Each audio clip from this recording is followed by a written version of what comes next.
I took this video off the internet the other day because I just love this swing. I don't know the coach or the hitter, so it's not something I've trained, but they're doing something extremely well.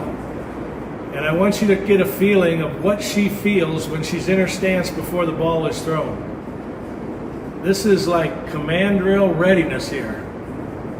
Her hands are ready to go. Her body is ready to go before the ball is thrown. Okay? She could actually swing without the loading move, without the forward move that she does. I'm not recommending her do that in the game. I'm just saying she could actually swing and hit the ball really well before she does anything.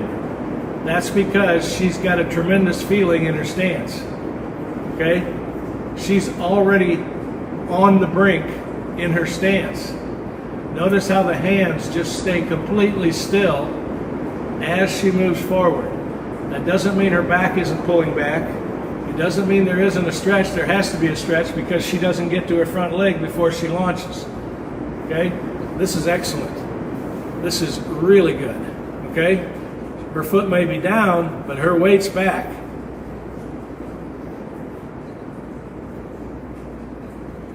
All right? All right, so now I took some still pictures. Here's Juan Soto. He has that same feeling in his stance. He could swing from there if he wanted to, if he had to. He's already ready. He's got a whole bunch of the readiness already done before the pitcher throws the ball. George Brett, he looks ready. He could snap the bat from there if he wanted to. They don't want to. They want to have a better load. They want to have forward movement. And that better load and that forward movement just makes everything better because they're already here. They've already taken the slack out. They could actually snap the bat from this position if he wanted to. But when he loads and coils and goes forward from this position, it gets even better. Mike Trout, same thing, could snap it from there. There's a readiness throughout his body. When I instruct, I often talk about the readiness of a basketball defender as he's guarding the man with the ball, and the guy might dribble right or he might dribble left. He's got to be ready to go either way. I talk about a linebacker and the readiness position that they're in as they're waiting for the ball to be snapped. Extremely ready to react. Okay? Another one of Mike Trout. This is a real good one. He could snap that bat from there if he needed to. He's not just standing there loosey-goosey, and yet he's not overly stretched to the point that he's slow either. There's a readiness in his setup that gets enhanced when he starts his load and forward move. Prince Fielder, same thing. He could snap the bat from there. All right? And then this guy does pretty good. He could snap the bat from there. Okay, now let's go back and actually see the videos of those people. I'll find it here. First one is Soto. Notice his hands don't move much at all from that readiness position. He does have a little coil and pull back against when he picks his foot up. Okay? But he basically just lines up the position that he's already in. He's already ready. He just adds a little momentum, a little rhythm and flow so that he can deal with the pitcher. Okay? Who else was on there? George Brett. Okay? He's in the same position the whole time as he moves forward. He's still back, even though his foot's down. His back is pulling back against that forward move, and he maintains that readiness. Okay? Anything we can get done before the pitch is delivered should be helpful. If we have to do everything on the fly, we're going to be late often. I'm looking for Cecil Fielder here, Prince Fielder. Here he is. Okay?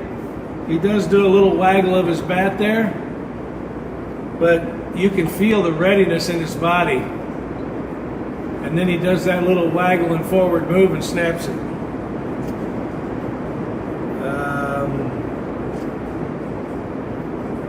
Somewhere there's a Mike Trout video here. I passed it up.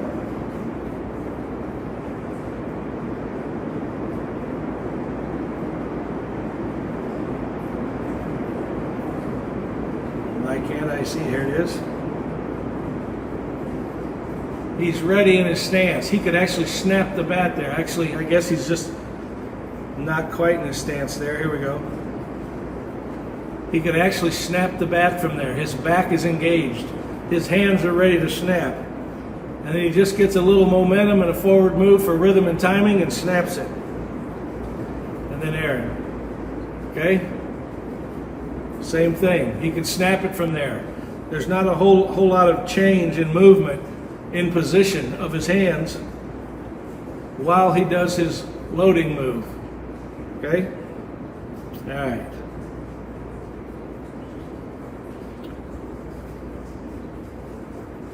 I had one of Manny too, I guess.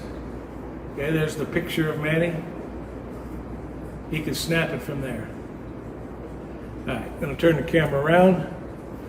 I'm ready to take questions. Actually, I'm going to talk a little bit more about this swing at the stance from your stance.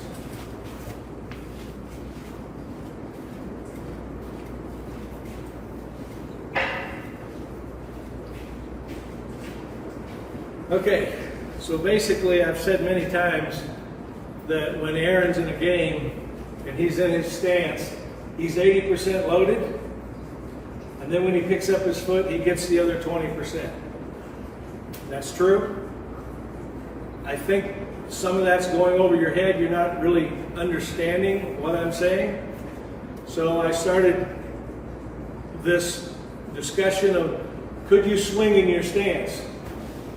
Okay, basically command drill.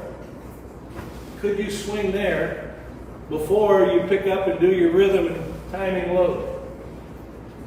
I think it's hugely beneficial. If you're not just standing here and then going to achieve that feeling on the fly, it's hugely beneficial if you've already got the feeling and you actually have enough here that you can hit a ball hard. You probably wouldn't hit it out of the park, but you could be quick enough and hit the ball. You already have this feeling before anything happens, and then when you pick up, you get that little bit more that will hit the ball out of the park. Okay? So, as you're looking at video of any great hitter, look at them in their stance. What does it feel like? Are they already turned on, so to speak? Are they completely ready? Not everybody will pass that test.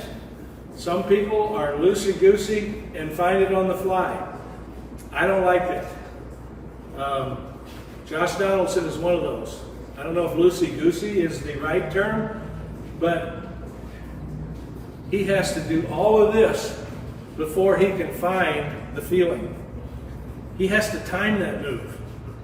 He has to get that move at the right spot so that he can hit the ball.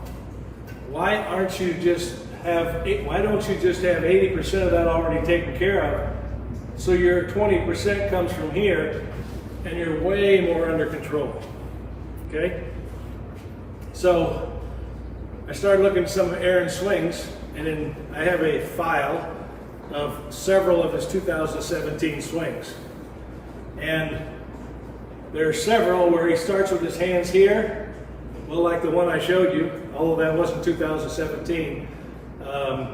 He starts with his hands here, and when he loads, he gets this kind of movement here, where the hands aren't really moving much in space. I mean, in relation to his torso, they're moving a little bit in space. And then I have some where the hands go back like this. Okay? All right? The question is launch quickness. He's a good athlete. He has launch quickness most of the time. Some of the time, he has exceptional launch quickness. The exceptional launch quickness, in my opinion, comes from when those hands don't move much at all as he does that last little bit of loading. When you're already in this position and you can feel this snap, not only, or let me say it like this, not only are you in this position, but you can feel this snap. You can already feel what you're going to do. It's about to happen. When you don't have that readiness in your stance, you haven't established what you're going to do.